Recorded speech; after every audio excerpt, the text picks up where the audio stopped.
ఈరోజు మరొకసారి BRS party నాయకులకు మీకు తెలంగాణకి ఎప్పుడో బంధం తెగిపోయింది. మీరు టీ తీసేసి బీ పెట్టుకున్నప్పుడే మీకు విగ్రహం గురించి కానీ దేని గురించి కానీ మాట్లాడే హక్కు లేదు మీకు. అందుకనే మీ నాటకాలు ఆపిపెట్టి గౌరవ ప్రతిపక్ష నాయకుని చెప్తున్నా, అక్కడ కూర్చొనేమో దేవతన్నావు, 14 మంది కుటుంబ సభ్యులపై కాళ్ళు మొక్కొచ్చినావు. నువ్వు లేకుంటే తెలంగాణ వచ్చేదే కాదు తల్లి అన్నావు. ఇవాళ ఏం మార్పు వచ్చింది? ఇచ్చిన రుణం తీసుకోకుంటే కనీసం పుట్టినరోజు కూడా నువ్వు శుభాకాంక్షలు చెప్పలేదంటే తెలంగాణ మర్యాద ఇదేనా? అధ్యక్ష, ఊళ్ళల్లో అంటారు తెలంగాణలో ఇంటికి వస్తే ఇంటికి వచ్చిన వారిని ఇంటికి వచ్చిన వారి మర్యాద చేసి కాళ్ళకు నీళ్ళు ఇచ్చి అన్నం పెట్టి పంపించే మర్యాద తెలంగాణ ప్రజలది. తెలంగాణ ఇచ్చి 10 ఏళ్ళు అనుభవించి కనీసం శుభాకాంక్షలు కూడా చెప్పలేదంటే నీ జ్ఞానం ఎక్కడ పోయింది?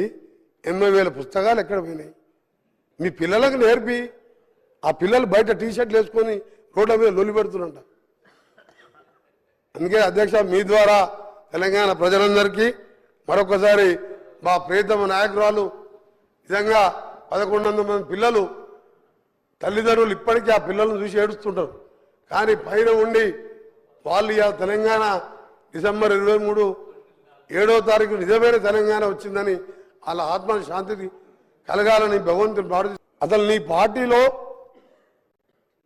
పార్టీనే కాదు, ఏ పార్టీలో తెలంగాణ అనే పదమే లేదు. ఒక కాంగ్రెస్ పార్టీలో తప్ప. మాది తెలంగాణ ప్రదేశ్ కాంగ్రెస్ కమిటీ అంటాం, టీపీసీసీ అంటాం. ఆయన టీఆర్ఎస్ని బీఆర్ఎస్ని చేసుకున్నాడు. ఇవాళ ఎక్కడో విగ్రహాన్ని తీసుకొచ్చి మేము ఇవాళ పుట్టిపడేలా విగ్రహాన్ని తెలంగాణ తల్లిని రూపొందించితే నీకు తెలంగాణ గురించి మాట్లాడే హక్కే లేదు. వాళ్ళకు టీని తీసేసి బీ పెట్టుకున్నావు. మా పార్టీలో తెలంగాణ పీసీసీ ఉన్నది, టీపీసీసీ అంటాం.